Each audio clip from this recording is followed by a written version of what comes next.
Hello dear student of class 10th। आज की video में हम लोग आपके साइंस का एक्टिविटी 2.4 परफॉर्म करने जा रहे हैं। साथ ही साथ ये भी देखेंगे कि इस एक्टिविटी से आपके बोर्ड एग्जाम में कौन कौन से क्वेश्चन आए हुए हैं। आइए देखते हैं। तो देखो, एक्टिविटी 2.4 में कह रहा है कि आपको लेना है एक टेस्ट ट्यूब। क्या लेना है? Test tube. इस टेस्ट ट्यूब में आपको कुछ मिलाना है। क्या मिलाना है? वो है आपका ग्रेन्यूलेटेड जिंक मेटल। सर ये क्या होता है? अरे कुछ नहीं, जिंक मेटल के छोटे छोटे पार्टिकल को ग्रेन्यूलेटेड जिंक मेटल कहते हैं। टेस्ट ट्यूब में जिंक मेटल लेने के बाद आपको क्या करना है? 2 ml सोडियम हाइड्रोक्साइड का सॉल्यूशन ऐड करना है। सर सोडियम हाइड्रोक्साइड का फार्मूला क्या होता है? फार्मूला होता है इसका NaOH ना। तो क्या कह रहा है समझिए। तो टेस्ट ट्यूब में जब हम लोग जिंक मेटल लेंगे उसके बाद उसमें सोडियम हाइड्रोक्साइड का सॉल्यूशन ऐड करेंगे तो क्या ऑब्जर्वेशन देखने को मिलेगा वो हमें बताना है ना। तो बेसिकली इसमें हो क्या रहा है थोड़ा समझिए। देखो, जिंक क्या है? जिंक एक तरह का मेटल है और NaOH क्या होता है? एक तरीके का बेस होता है।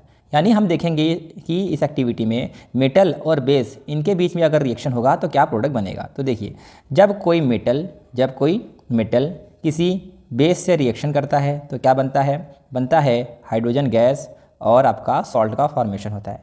इससे पहले वाले एक्टिविटी में हम लोगों ने क्या पढ़ा था? इसके पहले वाले एक्टिविटी में हम लोगों ने पढ़ा था कि जब कोई मेटल किसी एसिड से रिएक्शन करता है तो हाइड्रोजन गैस और सॉल्ट बनता है। सेम वही चीज़ है हमने एक्टिविटी 2.4 में ही पढ़ना है। हमें पढ़ना है कि जब कोई मेटल किसी बेस से रिएक्शन करता है तब भी क्या बनता है? हाइड्रोजन गैस और सॉल्ट बनता है। एसिड मेटल से रिएक्शन करेगा, हाइड्रोजन गैस और सॉल्ट बनेगा। बेस भी मेटल से रिएक्शन करेगा तब भी क्या बनेगा? हाइड्रोजन गैस और सॉल्ट का फॉर्मेशन होता है। मेटल में हमें कौन सा मेटल लेना है? मेटल में हमें लेना है जिंक ग्रेन्यूल यानी कि जिंक का मेटल, और साथ ही साथ बेस में कौन सा बेस लेना है? NaOH यानी कि सोडियम हाइड्रोक्साइड का सॉल्यूशन लेना है।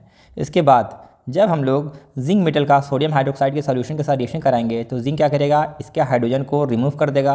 किस फॉर्म में रिमूव करता है? H2 गैस के फॉर्म में रिलीज़ कर देता है और हाइड्रोजन को हटा के यहाँ पे जिंक जुड़ जाता है और ये बनाता है Na2ZnO2 का फॉर्मेशन करता है ना। तो क्या क्या इसमें टर्म इन्वॉल्व है लिख दे रहे हैं। ये क्या है? Zn क्या है आपका? Zn आपका जिंक ग्रेन्यूल्स है। NaOH क्या है? NaOH है आपका सोडियम हाइड्रोक्साइड का सॉल्यूशन है। और जो आपका H2 बना है ये तो आप जानते हैं, इसके ये होता है आपका हाइड्रोजन गैस। H2 है आपका हाइड्रोजन गैस। उसके बाद जो सबसे स्पेशल चीज़ ये क्या है? ये आपका एक तरीके का सॉल्ट होता है। इस सॉल्ट का नाम क्या होता है? Na2ZnO2 का नाम होता है सोडियम जिंकेट इसका नाम होता है। ठीक है, तो बहुत ही इंपॉर्टेंट है। आपके एग्जाम में पूछा भी गया है कि जब जिंक मेटल सोडियम हाइड्रोक्साइड के सॉल्यूशन के साथ रिएक्शन करता है तो क्या बनाता है? हाइड्रोजन गैस बनाता है और Na2ZnO2 बनाता है। फिर आपके एक्टिविटी में कुछ और भी कह रहा है। क्या कह रहा है कि repeat the rest of the step in activity 2.3। यानी जो एक्टिविटी 2.4 में हमें ये जो हाइड्रोजन गैस मिला है ना, इसी को क्या करना है? हमें एक्टिविटी 2.3 के साथ आपको परफॉर्म करना है। तो होगा क्या? जो 2.3 में हम लोगों ने पढ़ा था सेम वही प्रोसेस कौन करेगा? एक्टिविटी 2.4 भी।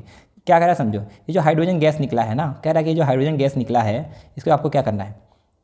कह रहा है कि इस टेस्ट ट्यूब में से जो हाइड्रोजन गैस निकला है उस हाइड्रोजन गैस को हमें क्या करना है? इस सोप के सॉल्यूशन में पास करना है। जो सोप का सॉल्यूशन उसमें पास करना है। सोप का सॉल्यूशन में जैसे हाइड्रोजन गैस पास करेंगे तो क्या देखेंगे? हम लोग देखेंगे बबल बनना स्टार्ट हो जाएगा। किसका बबल्स होता है? ये बबल होता है आपके हाइड्रोजन गैस का।